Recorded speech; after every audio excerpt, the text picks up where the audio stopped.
Jesucristo, roca eterna. Eclesiastés capítulo 1, verso 13 nos dice la palabra de Dios así: y di mi corazón a inquirir y a buscar con sabiduría sobre todo lo que se hace debajo del cielo. Este penoso trabajo dio Dios a los hijos de los hombres para que se ocupen en él. Amén. Eclesiastés capítulo 2, verso 24. No hay cosa mejor para el hombre sino que coma y beba y que su alma se alegre en su trabajo.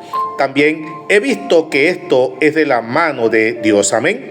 Eclesiastés capítulo 3, verso 13. Y también que es don de Dios que todo hombre coma y beba y goce el bien de toda su labor. Amén. Los primeros 4 capítulos del libro de Eclesiastés presentan una profunda y realista reflexión sobre la condición humana y la búsqueda de significado aparte de Dios. A través de la voz del predicador se examina el ciclo implacable de la naturaleza, el esfuerzo humano, la sabiduría, el placer y el trabajo arduo, concluyendo con una famosa premisa: todo es vanidad y correr tras el viento.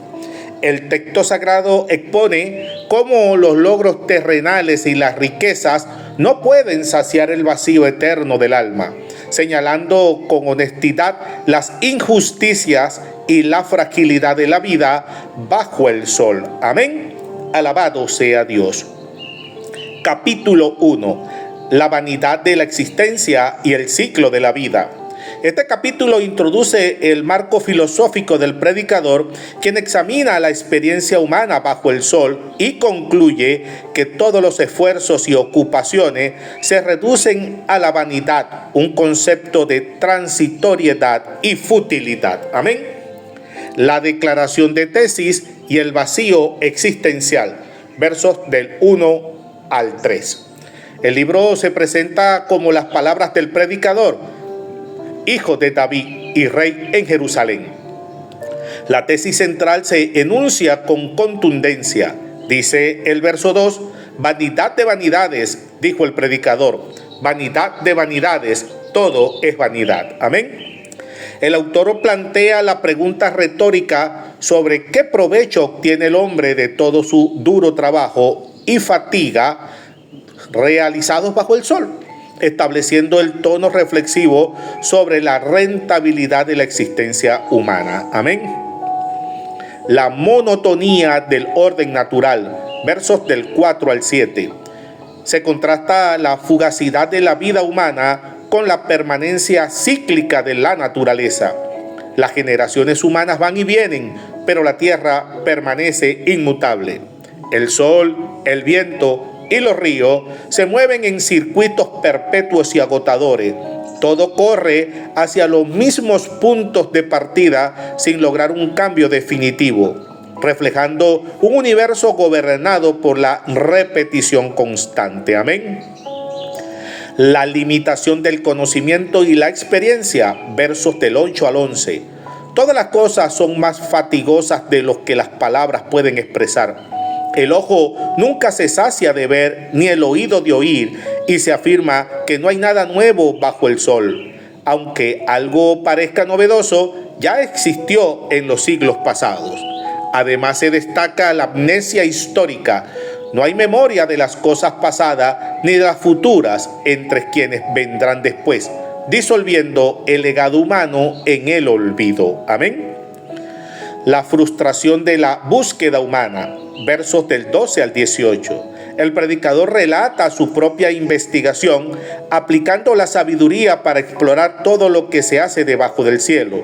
Concluye que Dios ha impuesto esta tarea penosa a los hombres para humillarlos ante su presencia. Examina las obras humanas y las encuentra como un intento inútil de alcanzar el viento.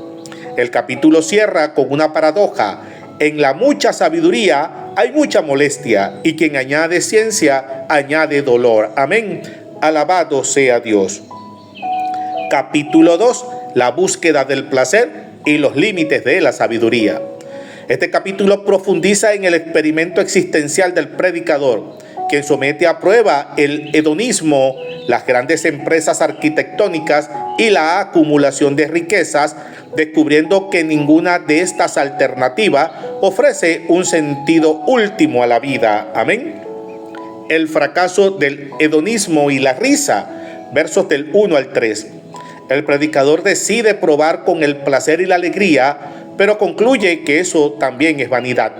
Se refiere a la risa como algo enloquecedor y al vino como un intento de estimular la carne bajo la dirección de la sabiduría, buscando ver qué era lo bueno que los hijos de los hombres podían hacer debajo del cielo durante los pocos días de su vida. Amén. Las grandes obras y la acumulación de bienes, versos del 4 al 11. Emprende proyectos monumentales, edifica casa, planta viñedos, construye huertos, adquiere esclavos, acumula plata, oro y tesoros reales, superando a todos sus predecesores. Sin embargo, al contemplar el conjunto de sus obras y el esfuerzo invertido en realizarlas, Héctor experimenta una profunda insatisfacción. Dice el verso 11: miré yo luego todas las obras que había hecho mis manos y el trabajo que tomé para hacerla, y aquí todo era vanidad y aflicción de espíritu, y no había provecho debajo del sol. Amén. La paradoja de la sabiduría frente a la necedad, versos del 12 al 17. Examina la sabiduría, la locura y la necedad, reconociendo que el sabio tiene ventaja sobre el necio, pues sus ojos ven, mientras el necio camina en tinieblas. No obstante, advierte una cruda realidad compartida. Un mismo final, la muerte, aguarda a ambos. Al percatarse de que el sabio y el necio son olvidados por igual con el tiempo, el predicador llega a aborrecer la vida misma. Amén. La frustración del legado y la verdadera satisfacción. Versos del 18 al 26.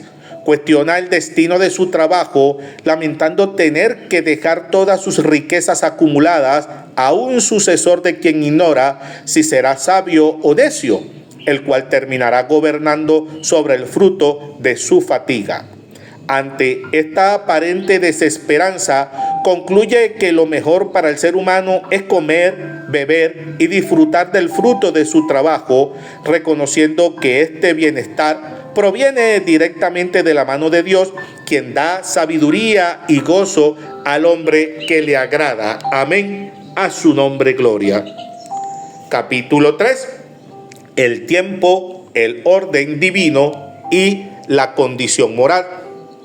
Este capítulo introduce uno de los pasajes más célebres de la literatura sapiencial, reflexionando sobre la soberanía del tiempo, la inmutabilidad de los propósitos divinos y la igualdad fundamental entre humanos y animales ante la muerte. Amén. El poema de los tiempos y las estaciones, versos del 1 al 8.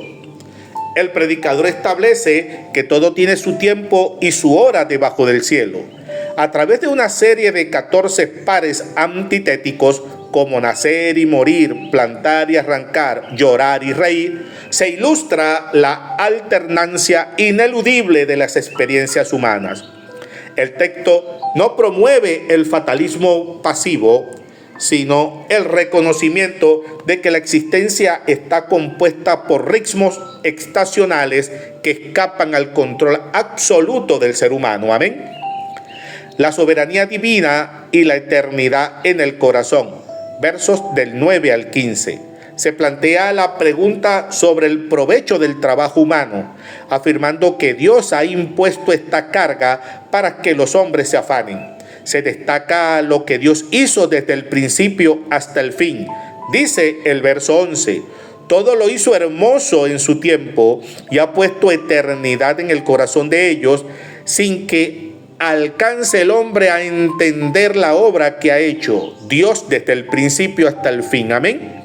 Se concluye que lo mejor para el ser humano es alegrarse y hacer el bien en su vida, aceptando que todo lo que Dios hace permanecerá para siempre. Amén.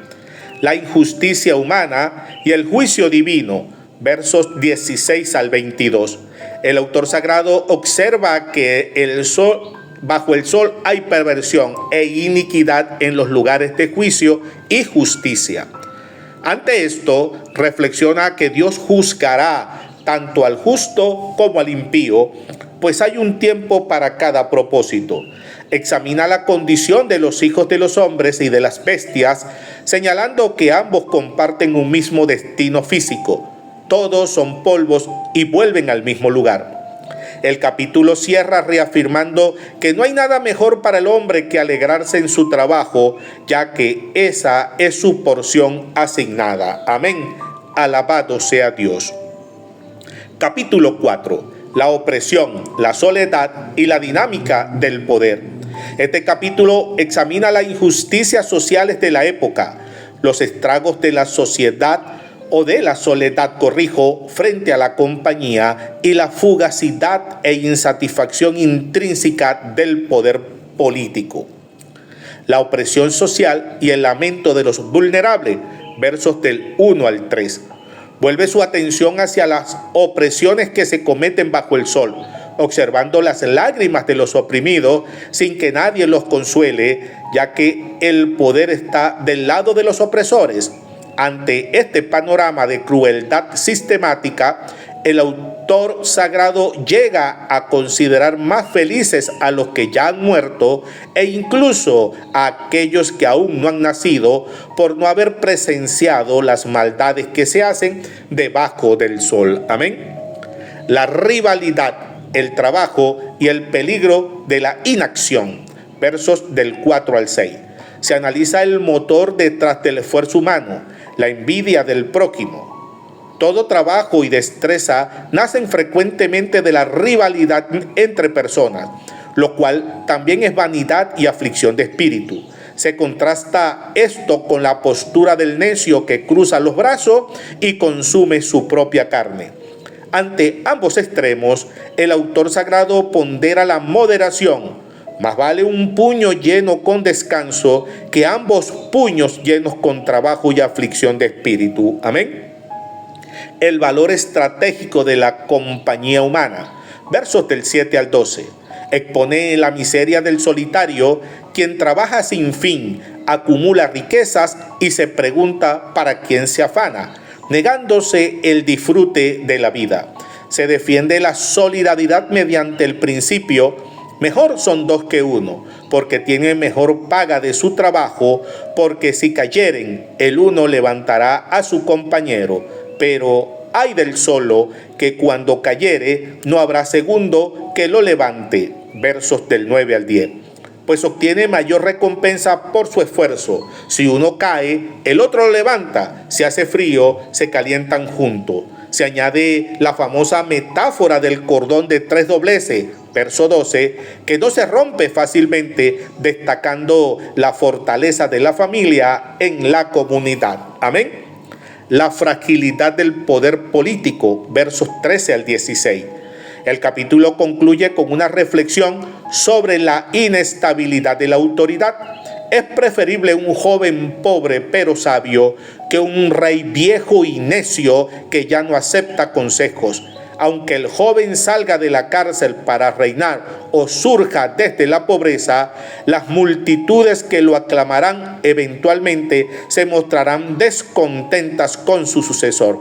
Esto demuestra que la gloria política y la adulación popular son igualmente transitorias y vanidad. Amén. Alabado sea Dios. En resumen, lejos de conducir a una desesperanza nihilista, la cruda perspectiva del Eclesiastés nos libera de la ilusión de encontrar plenitud en lo efímero. Los capítulos del 1 al 4 del libro de Eclesiastés nos enseñan que el valor de la vida no radica en acumular logros que el tiempo borrará, sino en reconocer nuestra limitación y disfrutar con gratitud de las sencillas dádivas cotidianas que Dios nos concede. A su nombre gloria.